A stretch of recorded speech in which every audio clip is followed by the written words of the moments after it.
Fala galera, aqui é o Garone e eu tô mais uma vez aqui, é claro, para falar de Vasco.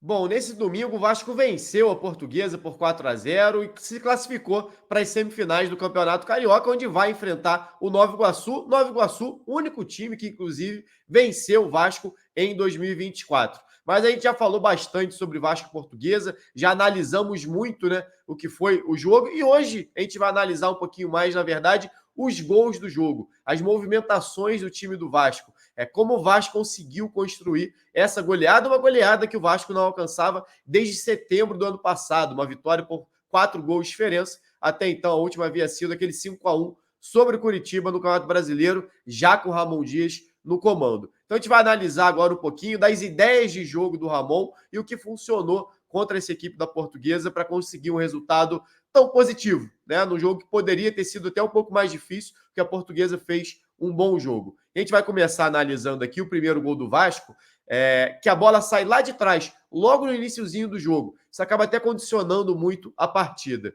Mas a gente fala muito aqui no canal, quem acompanha há mais tempo já deve ter ouvido falar sobre isso, que a galera fica, pô, Garone, o time não tem que subir mais a linha de marcação, não é interessante marcar mais à frente? E eu sempre falo aqui, isso é muito mais uma questão de execução. Você pode preferir marcar mais à frente, o treinador pode preferir marcar em bloco mais baixo, mas o que vai definir se isso vai dar certo ou não é a execução. E aí a gente vê a Portuguesa fazendo exatamente isso, tentando subir linha de marcação. A gente vê, ó, 1, 2, 3, 4, 5, 6, 7 jogadores da Portuguesa só na imagem da intermediária ofensiva para frente. Então, tentando dificultar essa saída de bola do Vasco. E aí entra aquele famoso cobertor curto que a gente sempre fala. Se você vai subir linha de marcação, vai deixar espaço na profundidade. E o Vasco soube explorar muito bem isso, e não é a primeira vez. Tem aquele gol do David, né, que acabou sendo anulado, né, saindo de trás do meio-campo ou não, estava em cima da linha, não estava, que era uma bola em profundidade para ele, e o Vasco tem encontrado já em outros jogos esse tipo de lance, né, saindo lá de trás. Até por isso, a ideia do Ramon Dias de ter zagueiros com capacidade de passe, principalmente João Vitor e Léo, que jogam um pouco mais abertos pela beirada, e agora ele vem utilizando o meio-campo com essa capacidade também de passe, Galdames e Sforza. Além disso, tem laterais com essa capacidade de passe, Paulo Henrique e Piton. Ou seja, esses jogadores que jogam nas linhas mais defensivas, mais atrás, com a boa capacidade de construção, seja no passe curto ou na bola longa. E o Vasco encontra essa bola longa exatamente com o PH. Primeiro do Galdames tirando da pressão. Olha a Portuguesa aqui com 3, 4, 5 jogadores já ficando para trás. Metade do time da Portuguesa já ficou para trás só nessa primeira tentativa de pressão. O João Vitor faz o corte, Galdames tira da pressão e bola do Paulo Henrique. E a gente vê, ó, João Vitor fazendo essa ultrapassagem em velocidade. A gente tem visto isso constantemente nos jogos do Vasco. O João Vitor subindo, ou o Léo também pelo lado esquerdo, porque são dois zagueiros com velocidade e com capacidade para jogar pelo lado. Tanto o João Vitor quanto o Léo já foram laterais em outros momentos da carreira. O João Vitor era um ex-atleta, ainda juvenil ali na adolescência dele, corredor de 100 metros. Então ele tem essa capacidade para subir e voltar. Mas o Vasco acaba definindo na bola longa do PH para o Verratti. Uma movimentação que a gente tem visto constantemente. Não só do Verratti, do David quando joga também. E aí é legal ver o Payet acompanhando, né? A gente fala tanto do Payet estar melhor fisicamente do que no ano passado, estar mais leve. A gente acaba vendo isso no desempenho, como é que ele consegue acompanhar a jogada e fazer 1-0 para o Vasco. Então, tudo isso nasce de uma tentativa da Portuguesa de pressionar mais à frente e o Vasco, essa capacidade de construção dos seus zagueiros, laterais e volantes, desde lá de trás, acionando os homens de frente. E agora a gente vai ver exatamente o oposto, a pressão mais alta que funciona. E aí é pelo lado do Vasco. O Vasco 1, 2, 3, 4, 5, 6, 7, 8 jogadores no campo ofensivo, inclusive o Léo. Acabei de falar aqui, né, sobre os zagueiros, principalmente esses do lado, que podem subir um pouquinho mais para ajudar na construção, para ajudar na recuperação de posse de bola. A gente vê o Léo posicionado quase como um lateral por aqui, exatamente para liberar o Piton para ir mais no fundo, tendo um jogador para fazer esse tipo de cobertura, já que o Medel é o zagueiro que fica um pouco mais. Então, se o Léo sobe pela esquerda, Medel e João Vitor ficam um pouco mais. Se o João Vitor sobe pela direita, o Léo fica junto do Medel, segurando um pouquinho mais. É a vantagem de você jogar com 3 zagueiros. Né? Você tem, claro, sempre as desvantagens também, todo esquema tem isso, mas a vantagem de jogar com 3 zagueiros, principalmente tendo qualidade desses homens de trás, é você poder liberar eles um pouquinho mais à frente. E aí entra no que a gente falou, ó, da pressão um pouco mais à frente. O Vasco consegue recuperar essa bola ainda no campo de ataque, com o Adson. Até falei isso na análise que a gente fez ontem, falei no Twitter também. O Adson, para mim, no primeiro tempo, foi o jogador mais participativo do Vasco, independente do gol marcado. E o gol que ele marca nasce no roubo de bola exatamente dele. Um passe meio errado ali da Portuguesa, o Adson recupera, e aí a gente vê, ó, o Vasco inicialmente correndo para trás, já sustenta seus jogadores um pouco mais à frente. Tabelinha pelo lado esquerdo, Piton, Adson e Payet. A gente tem visto muito isso. Jogadores se movimentando o tempo todo. O Adson, na teoria, estava jogando mais aberto pela direita, mas exatamente pela ultrapassagem desses alas, olha o PH aqui em cima. Olha o Paulo Henrique, ala pela direita, muito espetado, mais aberto, assim como o Piton pela esquerda. Isso joga para dentro exatamente esses jogadores. Payet, Adson, não que tenham que jogar como um meia central, mas eles têm uma liberdade de flutuação por dentro exatamente porque eles não precisam preencher o corredor lateral, que é preenchido pelos alas. Então a gente vê, ó, o Adson fazendo a construção, o Payet, e aí começa a genialidade do cara que é muito acima da média. A movimentação dele é toda de quem vai cruzar de perna esquerda, até porque ele tem essa facilidade em bater com as duas pernas.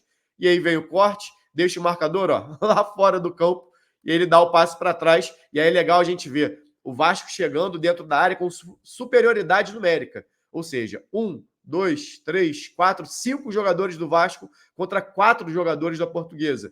E olha, os 2 laterais aqui dentro, Piton, Paulo Henrique, e aí você tem o Adson, que já se movimentou por dentro, o Verratti, que está sempre mais posicionado ali na frente, né? O cara normalmente mais adiantado desse time, e o Galdame chegando de trás. Então são 5 jogadores do Vasco contra 4 da Portuguesa. E aí até imaginei que esse passe do Galdames fosse para receber na frente.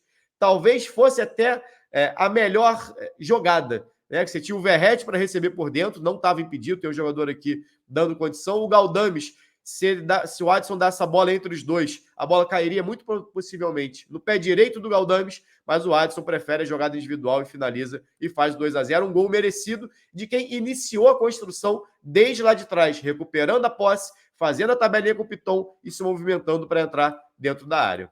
Esse lance aqui já é do segundo tempo, que é quando o Vasco marca o seu terceiro e seu quarto gol, já com uma alteração na estrutura tática do time. A gente, inclusive, falou sobre isso na análise e a gente consegue ver muito bem isso aqui. O Vasco alterou, sacou o Léo e entrou com o Matheus Cocão no intervalo. O Ramon Dias escolheu, né, fazer essa alteração exatamente para preencher mais o meio-campo. O Vasco, que antes tinha Esforza e Galdames mais centralizados, né, dando liberdade para o Payet e para o Adson um pouco mais à frente, passou a jogar numa estrutura com uma trinca. A gente vê aqui, ó, o Matheus Cocão já como primeiro volante nesse momento, depois ele é recuado, né? Ele foi recuado fazer essa função de primeiro, o Praxedes em campo e o Galdames. E aí fica essa trinca. O Cocão na base, poderia ser o Esforza anteriormente, o Praxedes um pouquinho mais pela esquerda e o Galdames um pouquinho mais pelo lado direito, como interiores. Como a gente viu o Vasco jogando, inclusive, na temporada passada, num 4-1-4-1. O primeiro volante entre as linhas, e essa linha de 4 jogadores com um ponta mais aberto, que é exatamente o Payet, foi assim que ele jogou em 2024, e o Rossi pelo lado direito. Esses jogadores compondo, né, um pouco mais abertos, exatamente porque por não ter 3 zagueiros, seus alas vão subir um pouco menos, vão subir só na boa, vão deixar de ser alas e voltar a serem laterais, e foi exatamente o que aconteceu com o Piton e com o PH na segunda etapa. E aí, quando a gente fala em ponta, e eu já falava sobre isso no ano passado, jogar mais aberto é uma posição inicial. Falei até muito sobre isso na live de ontem. É um ponto de partida para esse jogador, onde o Payet está aberto. Né? Inicialmente, ele bem aberto e o Rossi também aberto. Payet até mais do que o Rossi. E o Praxedes e o Galdames construindo por dentro. Mas olha a movimentação do Payet. Recebe do Praxedes e ele vai para onde? Vem para dentro. Vem encontrar o espaço para usar essa perna direita dele. E aí a movimentação do Verratti. O zagueiro até tenta saltar para deixar o Verratti impedido, mas aqui, ó, o zagueiro pela esquerda, ou o lateral esquerdo, dando condições, acaba ficando parado na jogada, e aí vem a genialidade do francês, o passe, né, entre 4 jogadores, muito bem marcado, o Verratti se movimenta, o Payet serve, e o Verratti faz o gol dele, muito merecido também. Verratti que já havia dado assistência para o primeiro gol, já era um jogador participativo, já tinha servido o Piton também no outro lance na primeira etapa, fazendo o gol dele. E a gente sabe que o Pirata gosta, né? Ele fede a gol, ele espera que todo jogo ele marque, se sente mal quando não marca e sai para comemorar um gol muito merecido. O 15º dele com a camisa do Vasco, o 5º já nesse ano. E o recital do Payet continuou, né? Aliás, o jogador com a qualidade que ele tem, tendo espaço para jogar, vai ser assim o jogo todo. A Portuguesa se lançou mais à frente, já perdia por 3-0, não tinha muito o que fazer e acabou subindo o time mais uma vez, dando liberdade entre as linhas. Olha o espaço que a Portuguesa deu para o Vasco jogar por aqui. O David dá uma deixadinha para o Payet e eu queria chamar a atenção para vocês da movimentação do Payet mais uma vez, não só de para onde ele corre, falei mais uma vez, ele saindo da esquerda e vindo para dentro, mas a postura corporal dele. Olha só como o Payet, ele segura essa bola e vem conduzindo da esquerda para dentro, e a postura dele é de quem vai dar esse passe no Rossi. Olha como toda a linha defensiva da Portuguesa é induzida aí atrás do Rossi, pela movimentação do Rossi e pela postura do Payet. Olha só, quem olha o frame dessa jogada acha que o Payet vai dar esse passe para o Rossi. É o indicativo todo que ele está fazendo do gesto corporal dele. E ele dá uma seguradinha e puxa para dentro. Nesse momento, o Praxedes, se eu não me engano, que é quem está aqui em cima, já era a melhor opção de passe. Olha o buraco que ficou no lado esquerdo da Portuguesa por conta desse gesto do Payet, de conduzir essa bola olhando sempre para o lado direito. Até acho, inclusive, que o passe do Payet nem era para o David. Acho que essa bola era do Praxedes. Que ele limpa e dá essa bola exatamente no Praxedes, que estava vindo com liberdade desde o início. Só que o David, que lá atrás deu a deixadinha para o Payet, arranca em velocidade e domina essa bola antes de chegar no Praxedes e finaliza de perna esquerda. David que já havia deixado, inclusive, o Rossi também em boas condições para marcar e o Rossi não marcou. Então, mais uma vez, liberdade do Payet vindo da esquerda para dentro e a qualidade que ele tem, não só para dar o passe, mas para induzir o time adversário a ir para um lado e ele gerar espaço no outro. E esse espaço muito bem aproveitado pelo David para marcar o 4º gol do Vasco em mais um recital do Payet. 1 gol, 2 assistências, participação direta nos 4 gols do Vasco e o Vasco goleando e chegando com muita moral para as semifinais do Campeonato Carioca. Bom, galera, essa é a análise de hoje. Se você gostou, deixa o like no vídeo, deixa um comentário também sobre o que você achou da atuação do Vasco. Se ainda não é inscrito, se inscreve no canal. Saudações e até a próxima. Fala galera, só lembrando que esse vídeo é patrocinado pela 1xBet, maior site de apostas do mundo e que é parceira antiga já aqui do canal do Garone. E a promoção continua. Se você fizer o seu registro no link que está aqui na descrição desse vídeo e utilizar o cupom GARONE, quando você fizer o seu primeiro depósito, você recebe o valor em dobro. Ou seja, botou R$50, recebe 100, botou 100, recebe 200 para apostar. Então não fica fora dessa não. Aproveita o link aqui na descrição e utiliza o cupom GARONE no seu primeiro depósito para aproveitar essa promoção da 1xBet.